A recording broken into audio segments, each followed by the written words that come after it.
The morning briefing room at Camp Pendleton buzzed with the usual pre-deployment energy. Marines shuffled papers, adjusted their uniforms, and exchanged quiet conversations about upcoming missions in Afghanistan. At the head of the room, General Marcus Sullivan reviewed his notes one final time before addressing the assembled officers and enlisted personnel who would soon be heading into one of the most dangerous regions on Earth. Sullivan was a decorated veteran with 30 years of service under his belt. He had earned his stars through a combination of tactical brilliance, unwavering leadership, and an ability to connect with Marines at every level. Known for his dry humor and informal approach during briefings, he often used light conversation to ease tension before delivering serious operational details. Today would be no different, or so he thought. As Sullivan scanned the room, his eyes landed on a figure sitting in the third row. Staff Sergeant Maria Santos sat with perfect posture, her uniform immaculate, dark hair pulled back in a regulation bun. What caught his attention wasn't just her obvious professionalism, but the way other Marines seemed to defer to her presence. Even seasoned sergeants and junior officers appeared to seek her approval with subtle glances. Santos had joined the Corps 8 years earlier, following a path that few women had traveled before her. Growing up in East Los Angeles, she had watched her older brother struggle with gang violence and drug addiction. When he was killed in a drive-by shooting during her senior year of high school, Maria made a decision that would change her life forever. Instead of following the college track her guidance counselors recommended, she walked into a Marine recruiting station and signed up the day after graduation. Boot camp at Paris Island had been everything the recruiters warned her about and more. The physical demands were crushing, the mental pressure relentless. But Santos discovered something about herself during those 13 weeks that surprised even her own family. She thrived under pressure. While other recruits cracked under the stress, she found herself becoming calmer, more focused. Her drill instructors noticed her natural leadership abilities and her uncanny knack for remaining composed in chaotic situations. After boot camp, Santos had requested infantry training, knowing full well that combat positions were limited for women at the time. She was instead assigned to military police, where she excelled in convoy security and base protection duties. However, fate intervened during her second deployment to Iraq, when her unit was attached to a special operations task force conducting high-risk missions in Fallujah. It was during those months in 2018 that Santos earned her reputation. While providing security for a special forces raid on a suspected insurgent compound, her convoy came under intense enemy fire from multiple directions. The lead vehicle was disabled by an improvised explosive device, and the Marines found themselves pinned down in a deadly crossfire. As chaos erupted around them, Santos took control of the situation with a calmness that stunned her fellow Marines. Moving from position to position under heavy fire, she coordinated defensive positions, called in air support, and personally rescued 2 wounded Marines from the disabled vehicle. When enemy fighters attempted to flank their position, Santos led a counterattack that neutralized the threat and allowed her unit to establish a secure perimeter. Her actions that day saved at least 6 American lives and prevented the mission from turning into a catastrophe. The Special Forces operators who witnessed her performance were so impressed that they recommended her for advanced training programs typically reserved for elite units. Santos spent the next 2 years attending specialized courses in urban warfare, counterterrorism, and advanced marksmanship. She earned expert ratings on every weapon system the Marines used and became certified as a sniper and reconnaissance specialist. Her skills caught the attention of Marine Corps headquarters, and she was quietly assigned to a classified program that deployed small teams of highly trained Marines to work alongside special operations forces in Afghanistan and other theaters. It was during these classified missions that she earned her call sign, though few people knew the full story behind it. The nickname Iron Viper emerged from a particular mission in the mountains of Afghanistan where Santos and her team were tasked with establishing an observation post to monitor Taliban movement through a strategic valley. For 6 days, they remained hidden in rocky terrain while enemy forces searched for them. On the 7th day, Taliban fighters discovered their position and launched a coordinated attack. What happened next became the stuff of legend among the special operations community. Santos, armed with her sniper rifle, systematically eliminated enemy positions while directing her team's defensive fire. But it wasn't just her marksmanship that earned her the nickname. When enemy fighters managed to reach their perimeter, Santos engaged them in close combat with a combination of speed, precision, and ruthlessness that left even hardened Special Forces veterans speechless. One operator later described watching her move through enemy positions like a viper striking with surgical precision but made of steel that couldn't be broken. The name stuck, and soon Santos found herself being specifically requested for high-risk missions where her unique combination of skills could make the difference between success and disaster. Despite her growing reputation in special operations circles, Santos remained humble and focused on her duties. She never sought attention or recognition, preferring to let her actions speak for themselves. This attitude earned her respect not just from elite units, but from regular Marines who saw her as someone who had earned her position through merit rather than politics or favoritism. Back in the briefing room at Camp Pendleton, General Sullivan continued his scan of the assembled Marines. He prided himself on knowing his people, and he made it a point to interact personally with as many Marines as possible before deployments. Today's briefing would cover final preparations for deployment to Afghanistan, where these Marines would be supporting ongoing operations against Taliban and ISIS forces. Sullivan decided to start with his usual informal approach, asking a few Marines about their backgrounds and specialties. He called on several junior officers, asked about their families, made small jokes to lighten the mood. The Marines responded well, laughing at appropriate moments and appearing more relaxed as the conversation continued. Then his eyes settled on Santos again. Something about her bearing intrigued him. She sat with the quiet confidence of someone who had seen serious action, but there was also an alertness in her posture that suggested she was constantly analyzing her environment. Sullivan decided to engage her in conversation, partly out of curiosity and partly to continue building rapport with his Marines. "Staff Sergeant Santos," he called out, reading her name tape. "I don't believe we've met. What's your specialty?" Santos stood at attention. "Military police and special security, sir." Good. We'll need strong MP support over there." Sullivan smiled, preparing to move on to the next Marine, but then a thought occurred to him. He had heard rumors about Special Operations Marines being integrated into regular units for this deployment, though the details were classified above his level. Looking at Santos, he wondered if she might be one of those operators. "Tell me, Staff Sergeant," he said with a grin, "do you have a call sign? I know some of our more experienced Marines pick up nicknames during their deployments." The room fell silent. Several Marines shifted uncomfortably in their seats, and Sullivan noticed a few exchange meaningful glances. Santos remained at attention, her expression unchanged, but something in her eyes suggested that his casual question had touched on something significant. "I do have a call sign, sir," she replied simply. Sullivan, still unaware of the gravity of his inquiry, chuckled. "Well, don't keep us in suspense. What do they call you?" Santos paused for just a moment, her gaze meeting the general's directly.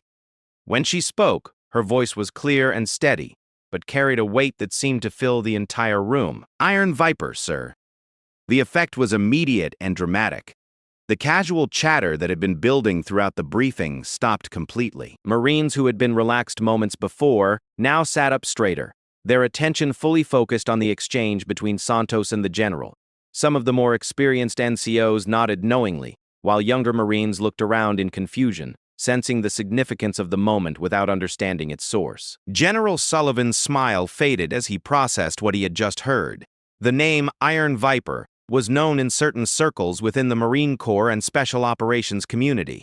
He had heard whispers about a Marine with that call sign who had been involved in classified missions, someone whose reputation for deadly effectiveness had spread through unofficial channels among senior leadership. Standing there in front of his assembled Marines, Sullivan realized he had just made a significant error in judgment.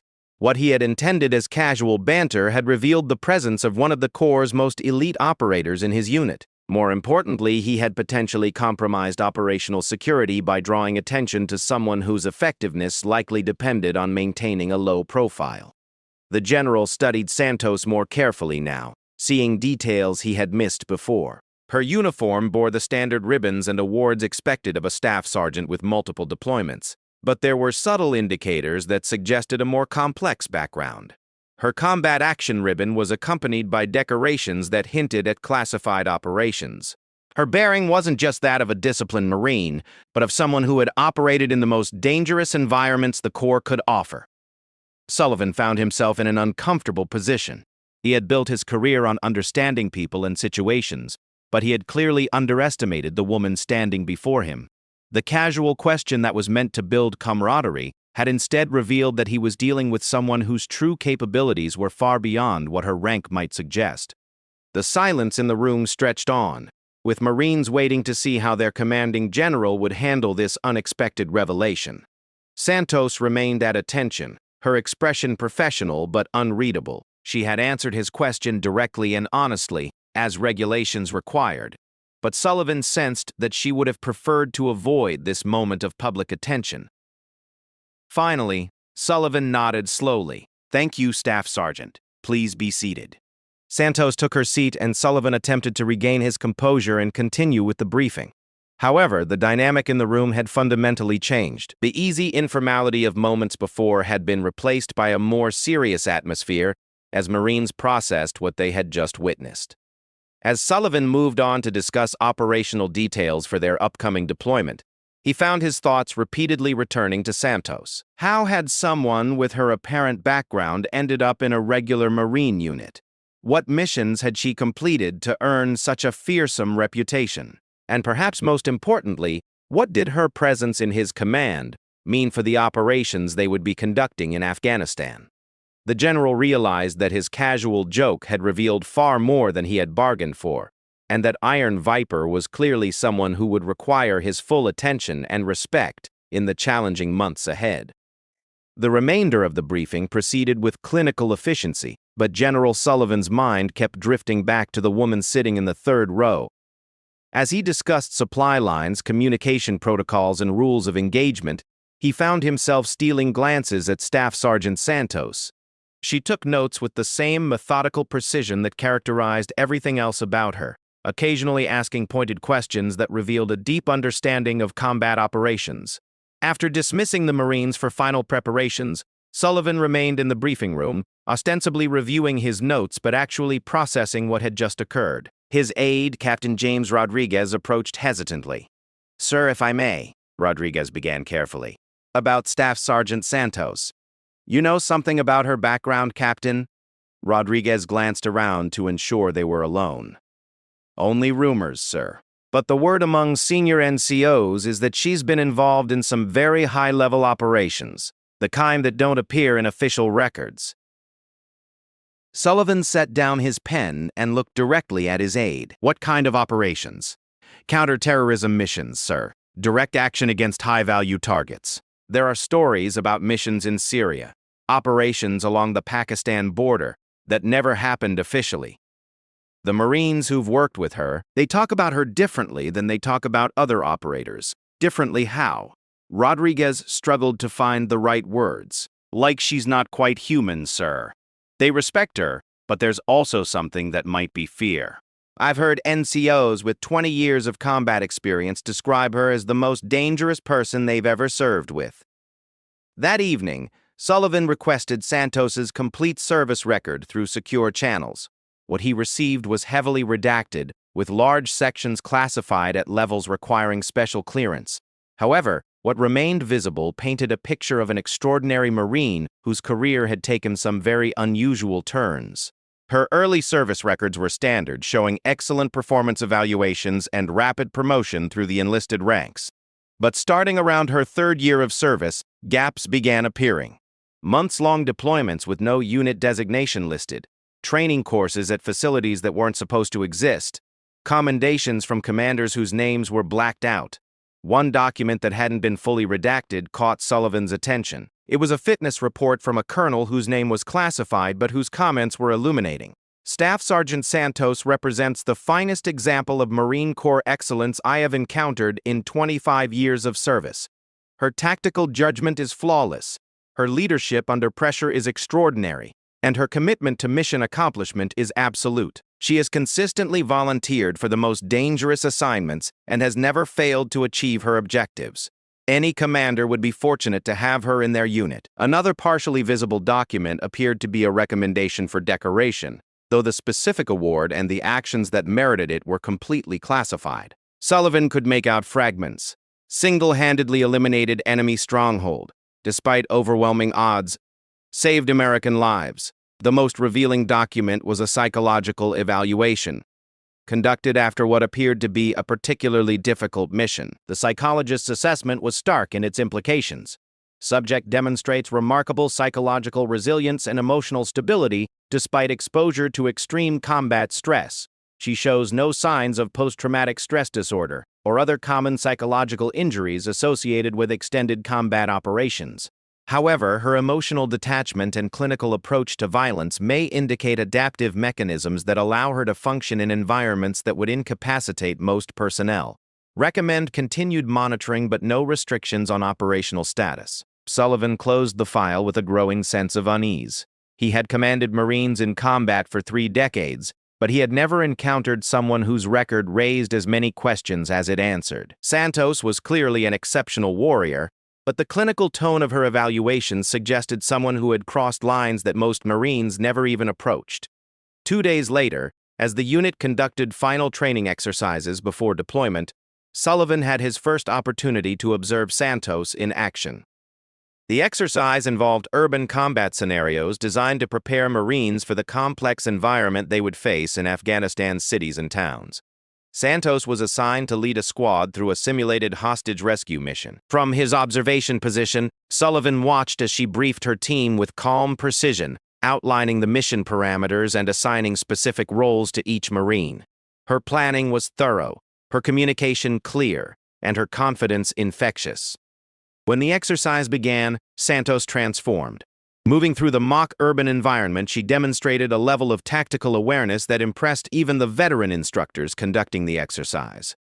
She seemed to anticipate enemy positions before they were revealed, coordinated her team's movements with subtle hand signals, and maintained perfect situational awareness while advancing under simulated fire. But what struck Sullivan most was her absolute composure. While other Marines showed natural signs of stress and adrenaline during the intense exercise, Santos appeared almost serene. She made split-second decisions with the confidence of someone who had faced similar situations countless times in real combat.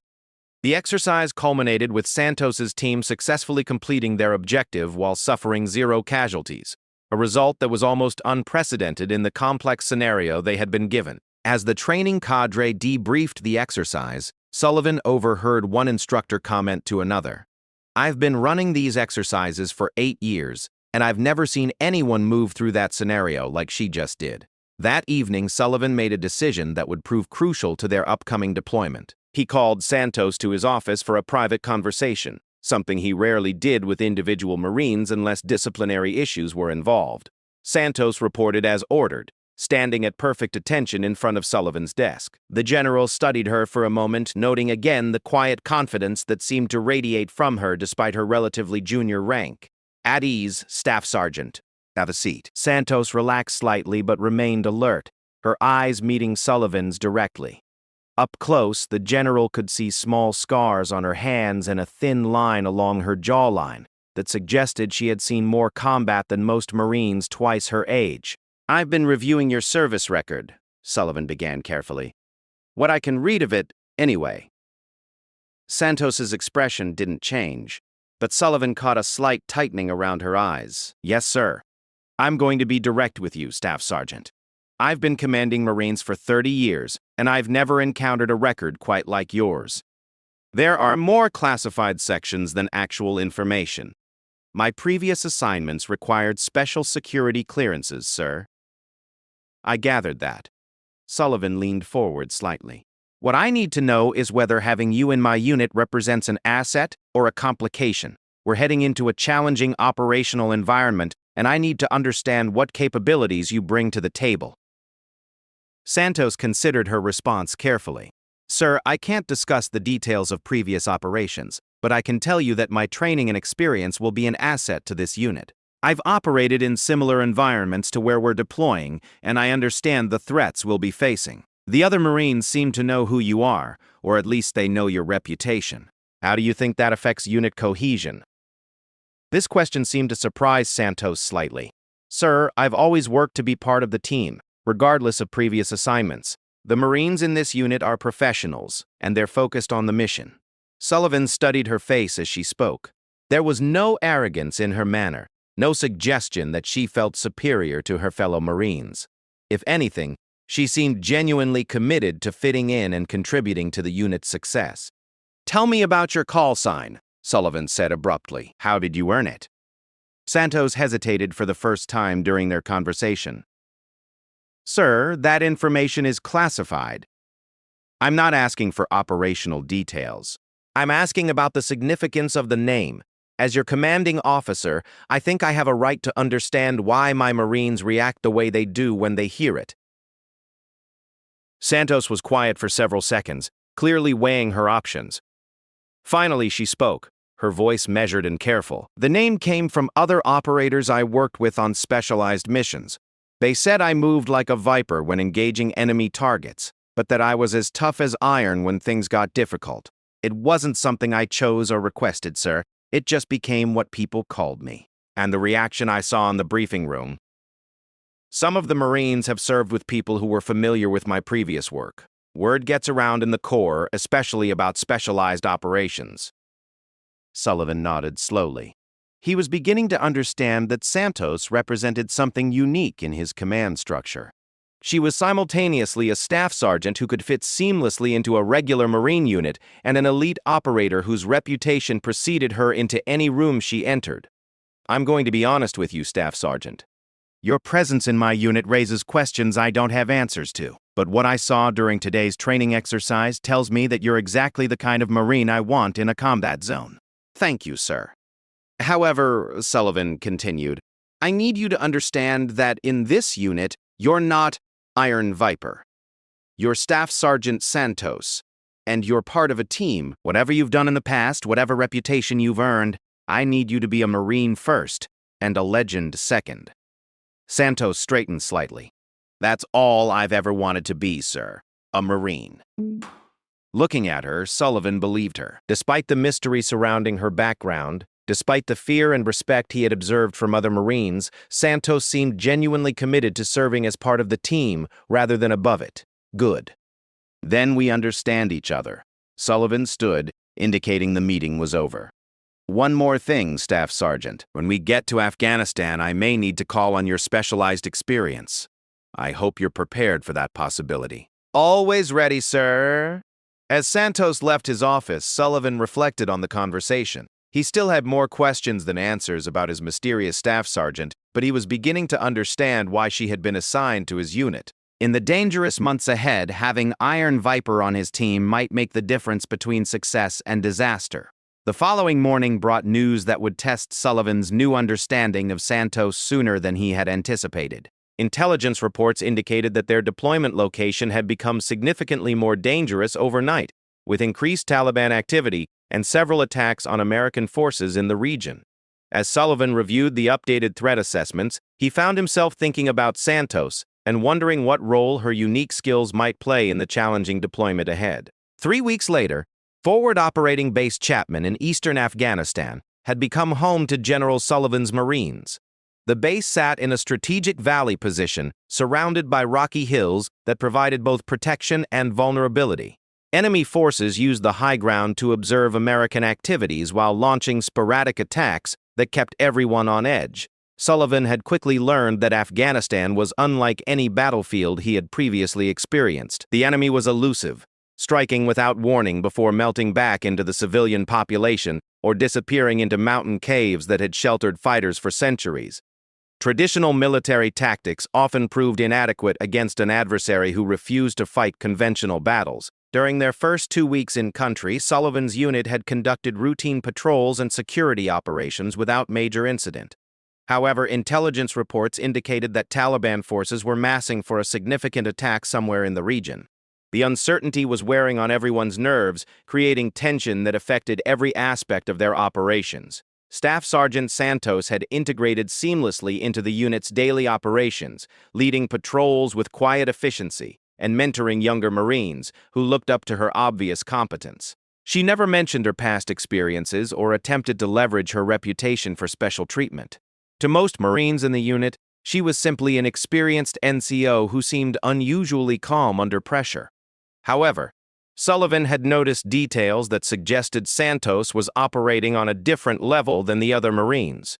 During patrol briefings, she asked questions about terrain features and enemy patterns that revealed a deep understanding of asymmetric warfare. Her equipment selections were subtle but significant, carrying specialized gear that most Marines wouldn't know how to use effectively. More importantly, Sullivan had observed how other Marines unconsciously deferred to her judgment during dangerous situations. When incoming mortar rounds forced them to take cover, Marines instinctively looked to Santos for guidance even when higher-ranking personnel were present. She had a way of remaining calm that seemed to steady everyone around her. The test of Santos's true capabilities came during their third week at Chapman. Intelligence sources reported that a high-value Taliban commander named Rashid Kaleem was moving through their area of operations, traveling with a small security detail toward a meeting with other insurgent leaders.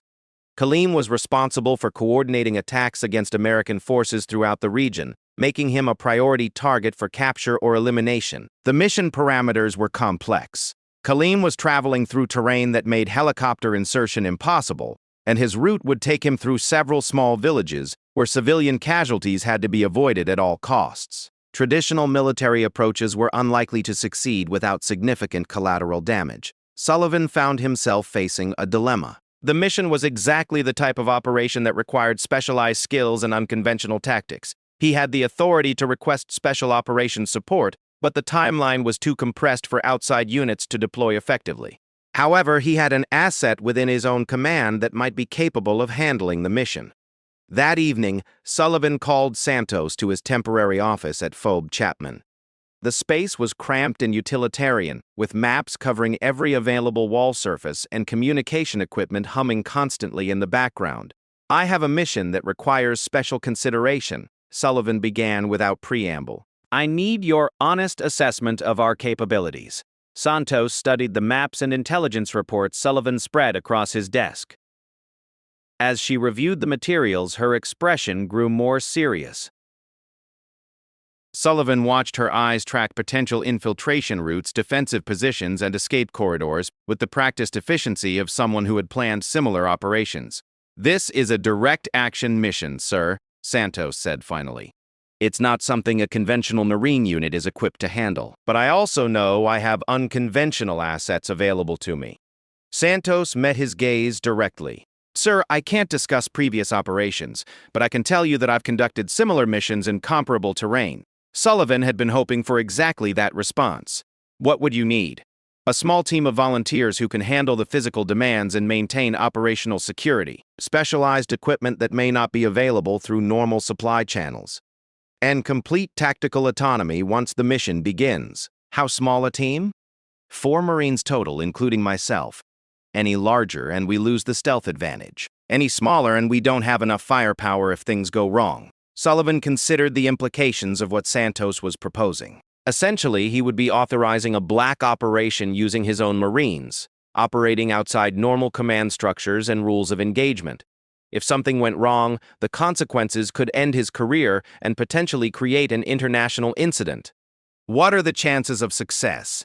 Santos was quiet for several moments, studying the intelligence reports with intense concentration. 70% if we can maintain surprise. 30% if we're compromised before reaching the target. And casualties? If everything goes according to plan, 0 friendly casualties and minimal civilian exposure. If we're compromised, Santos shrugged slightly. It becomes a different kind of mission. Sullivan realized he was at a decision point that would define not only this deployment, but potentially his entire career. He could play it safe, request special operations support, and likely miss the opportunity to capture or eliminate a high-value target. Or he could trust the mysterious Marine sitting across from him and authorize a mission that existed in the gray areas between conventional warfare and special operations. "Who would you want for your team?" Santos had clearly already considered this question. "Sergeant Martinez from 2nd Squad has sniper training and can handle the long-range support role. Corporal Thompson from 3rd Squad has demolitions experience and can manage technical aspects of the mission. Lance Corporal Kim from 1st Squad has the physical conditioning and psychological profile needed for close-quarters combat." Sullivan knew all 3 Marines Santos had mentioned. They were solid performers with clean records and proven combat experience. More importantly, they were Marines who had demonstrated loyalty and discretion during their previous deployments. They would be volunteers?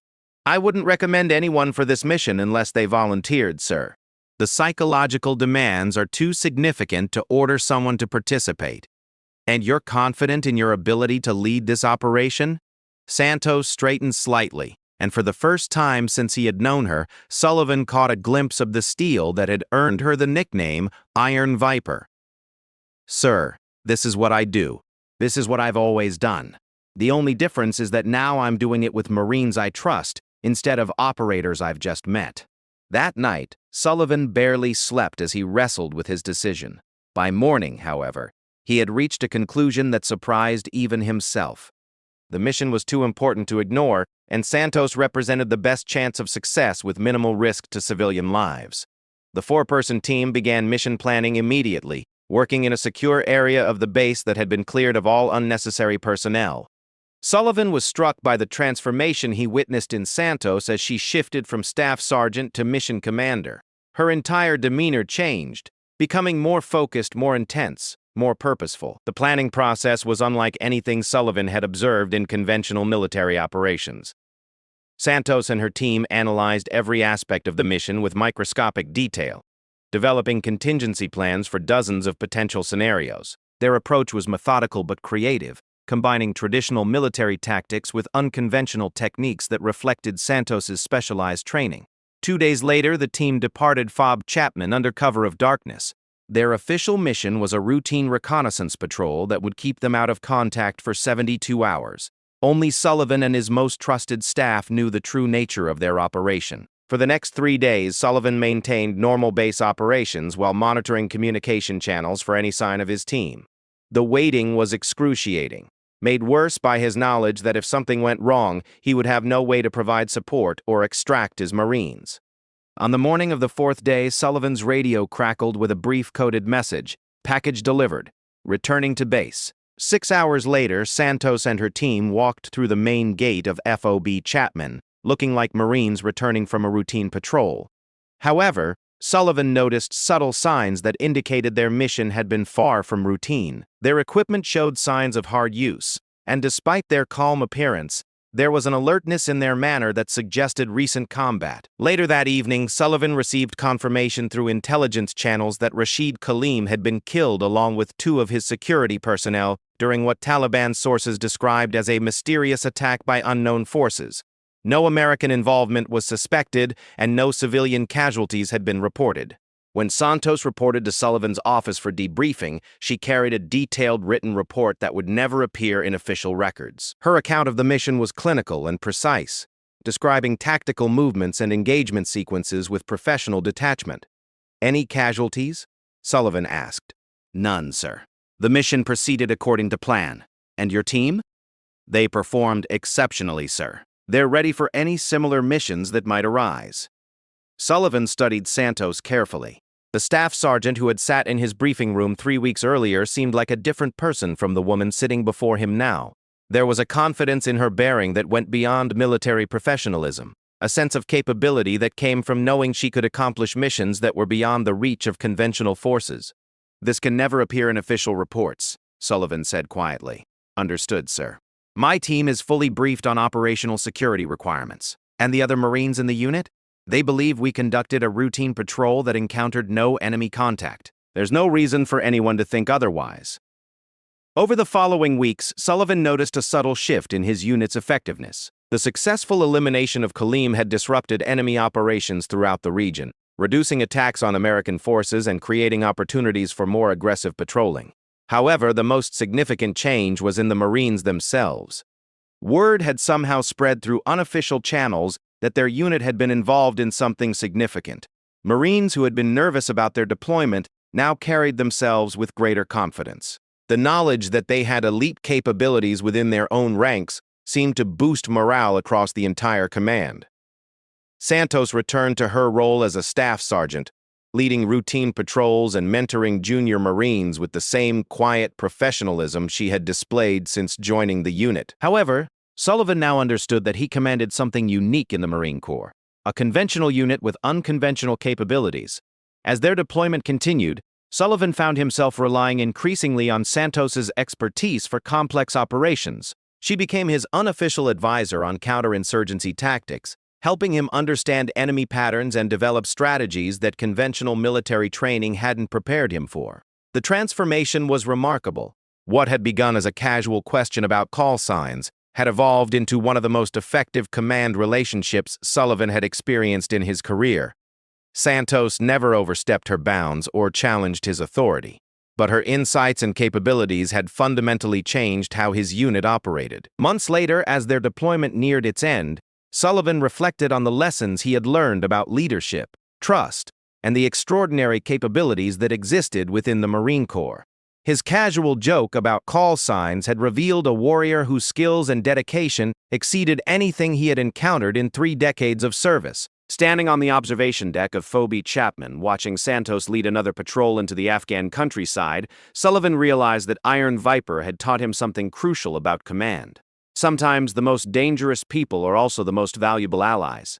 The staff sergeant who had stopped him cold with 2 simple words had become the foundation upon which his entire deployment success had been built. In the final analysis, Sullivan's joke about call signs had been answered by a Marine whose response changed everything about how he understood leadership, capability, and the extraordinary individuals who serve in America's armed forces. Santos had not just stopped him cold, she had opened his eyes to possibilities he had never imagined.